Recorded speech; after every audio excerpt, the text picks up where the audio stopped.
নমস্কার বন্ধুরা, তোমাদের সবাইকে স্বাগত জানাই ইন্ডিয়ার বাপের বাড়ি থেকে একটা নতুন ব্লগে।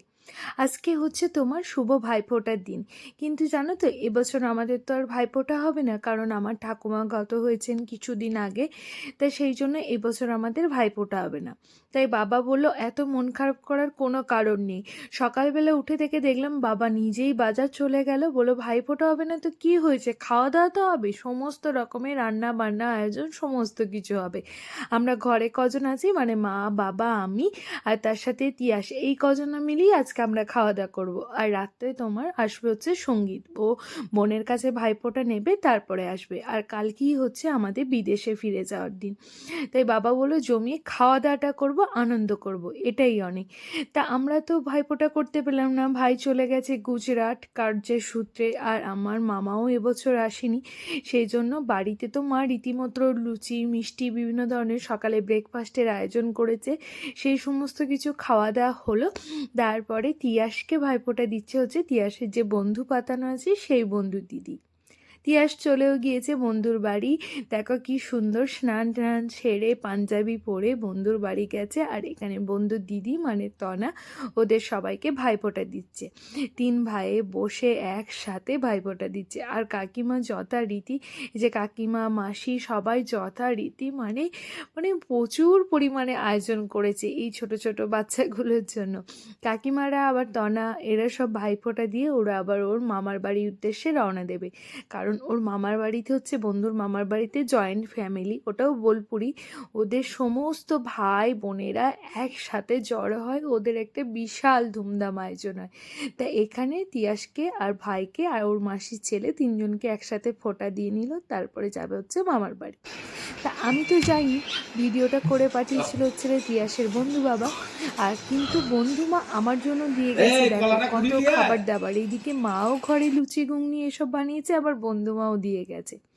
তারপরে চলো আমি তোমাদেরকে একটু ঘুরিয়ে আনি হচ্ছে আমার শ্বশুর বাড়ি থেকে। এবছর আমার মানে আমার যে শ্বশুর বাড়ি সেই শ্বশুর বাড়িতেই ভাইফোঁটার আয়োজন করেছে আমার ননদ। প্রত্যেক বছর আমার মামা শ্বশুর বাড়িতেই ভাইফোঁটা হয়, দেখেছো মামা শ্বশুর বাড়িতে কালী পুজোয় আমরা ছিলাম, সেখানেই কালী পুজো হয়, সেখানেই ভাইফোঁটার সবাই আয়োজন করা হয়। কিন্তু এবছর আমার ননদের ইচ্ছা যে আমাদের যে বাড়ি, আমার যে শ্বশুর বাড়ি সেই শ্বশুর বাড়ি মাটিতেই নাকি ভাইফোঁটা করবে। তো এখানে তোমার ভিক্ষে দাদারা এসছে, তার সাথে সঙ্গীতকে এসছে। এখন এই দেখো আমার ননদ ওর দাদাকে মানে সঙ্গীতকে ফোঁটা দিচ্ছে খুব সুন্দরভাবে। আমাকেও থাকতে বলেছিল, কিন্তু আমার যেহেতু কালকেই ফিরে যাবার দিন আর আমি ফিরবো হচ্ছে বোলপুর থেকেই, তাই আমার গোছানো বাগানো এরকম অনেক কাজ থেকে গেছে, সেই জন্য আমার আর থাকা হয়নি। সঙ্গীতকেও ফিরে কিন্তু আবার চলে আসতে হয়েছিল সন্ধেবেলায় ভাইফোঁটা টোটা নিয়ে তোমার হচ্ছে বোলপুরে, কারণ কালকেই আমাদের বিদেশে ফিরে যাওয়ার উদ্দেশ্যে রওনা দিতে হবে। দ্বিতীয় দিনই কিছুই করার নেই, আগে থেকেই ফ্লাইটের টিকিট কাটা আছে, সেই জন্য কালকেই আমাদেরকে রওনা দিতে হবে। আর আমরা রওনা দেবো হচ্ছে তোমার বোলপুর থেকেই। দেখতে দেখতে যে দিনগুলো কি করে শেষ হয়ে গেল বুঝতেই পারছি না, আর মাত্র কয়েক ঘন্টার অপেক্ষা। এতদিন আসার পর থেকে দিন গুনছিলাম যে একদিন শেষ হয়ে গেল ছুটি, দুদিন শেষ হয়ে গেল, এবার দিন গুনছি কয়েক ঘন্টা পর আবার সেই ফ্লাইটে চেপে বিদেশের উদ্দেশ্যে রওনা। সত্যি এই ভিডিওগুলো আমাদের কাছে স্মৃতি হয়ে রয়ে যাবে। তো এখানে তো ননদের ফোঁটা দেওয়া হয়ে গেল, তারপর দেখো ননদের পুচকি মেয়েটা আমাদের ছোট ছোট কি সুন্দর ওর সব আমার বাড়ি যেসব দাদারা আছে দাদাদেরকে দাদুদেরকে কি সুন্দর ছোট ছোট হাতে ফোঁটা দিচ্ছে। ও এবছর 5 বছর পূর্ণ হলো, আবার খুব সুন্দর ভাইফোঁটাও ও কিন্তু করতে পারছে। Thank you.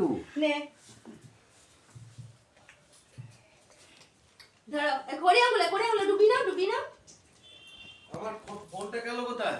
নাও দাও ভাই কপালে দিলাম ফোঁটা, ভিডিও করছিস? জমের দুয়ারে করলো কাটা, যমুনা দেয় জমকে ফোঁটা, আমি দিই আমার দাদুকে ফোঁটা। হ্যাঁ তো আরে ছবি তুলেছি ওদের সাথে। আচ্ছা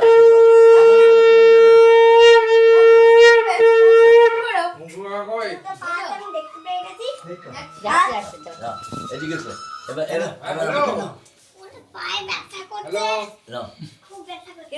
হ্যালো সব জমা হচ্ছে নাকি? ওকে জমা হচ্ছে। ছোট বাবু ঠিক করে গেছে। নে সব নে নে নে নে ভাইয়ের কপালে দিলাম ফোঁটা জমের দুয়ারে পড়লো কাটা যমুনা দেয় জমকে ফোঁটা আমি দিই আমার তা এতক্ষণ তো ছিলাম আমার শ্বশুর বাড়ি ভাইফোঁটা পর্ব দেখলে। আমাদের বাড়িতে ফোঁটা নেই তো কী হয়েছে, খাওয়া দাওয়ার আয়োজন তো চলছে জমিয়ে। এই দেখো মা বানিয়েছে হচ্ছে চিংড়ির কারি, সেই চিংড়ির খাওয়া হচ্ছে আজকে। চিংড়ি, মাটন, তার সাথে হচ্ছে আমি খেতে ভালোবাসি হচ্ছে খাসির নাড়ি যেটা হয় সেটা পর্যন্ত বাবা নিয়ে এসছে। মানে সমস্ত কিছু আমি যা যা পছন্দ করি বাবা আজকে সব নিয়ে এসছে। আর মা বললো মা একদিকে রান্না করছে আর আমাদেরকে দিয়ে যাচ্ছে, বলছে ভাতের সময় তো খেতে পারবি না, এরকম একসাথে বসে খা। আবার জানো তো আজকে মাটনটা বানিয়েছে হচ্ছে আমার বাবা স্পেশাল মাটন রান্না করে এক গাদা মাটন কষা তো খেলাম। আবার এদিকে খুব সুন্দর মাটনের কারিও বানিয়েছে। আবার তার সাথে গরম গরম মাছ ভাজা খেতে আমি খুব ভালোবাসি। মা গরম গরম মাছ ভাজা, চিংড়ি মাছ, নাড়ি কষা, মানে সমস্ত কিছুর আজকে আয়োজন করেছে।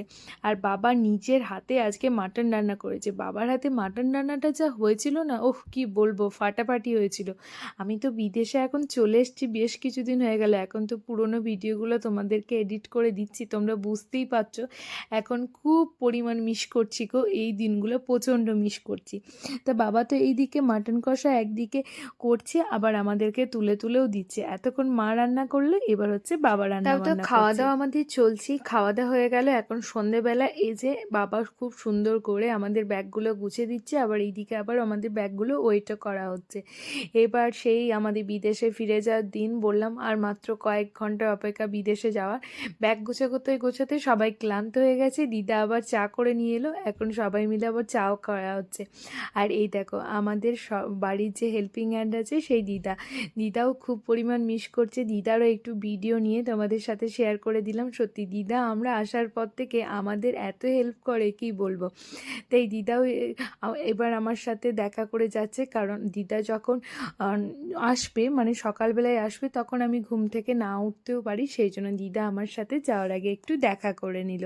তা আজকের এই ব্যাগ গোছানো পর্ব, সমস্ত খাওয়া দাওয়া, ভাইফোঁটা স্পেশাল এই ব্লগটা এখানেই শেষ করছি। কেমন লাগলো এই ব্লগটা অবশ্যই কিন্তু কমেন্ট করে জানিও। ভালো লাগলে প্লিজ পেজটাকে ফলো এবং লাইক করে দিও। আর মাত্র 2 দিন পর থেকেই দেখতে পাবে হচ্ছে তোমার সেই ম্যানচেস্টারে বিদেশে ব্লগ। অবশ্যই কিন্তু কমেন্ট করে জানিও আজকের এই ব্লগটা কেমন লাগলো। ভালো লাগলে প্লিজ পেজটাকে একটু ফলো এবং লাইক করে দিও। যারা ইউটিউব থেকে দেখছো প্লিজ চ্যানেলটাকে একটু সাবস্ক্রাইব করে দিও। কালকেই দেখা হবে আবার কিন্তু দেশের মাটি থেকে, ইন্ডিয়া থেকেই একটা নতুন ব্লগ নিয়ে।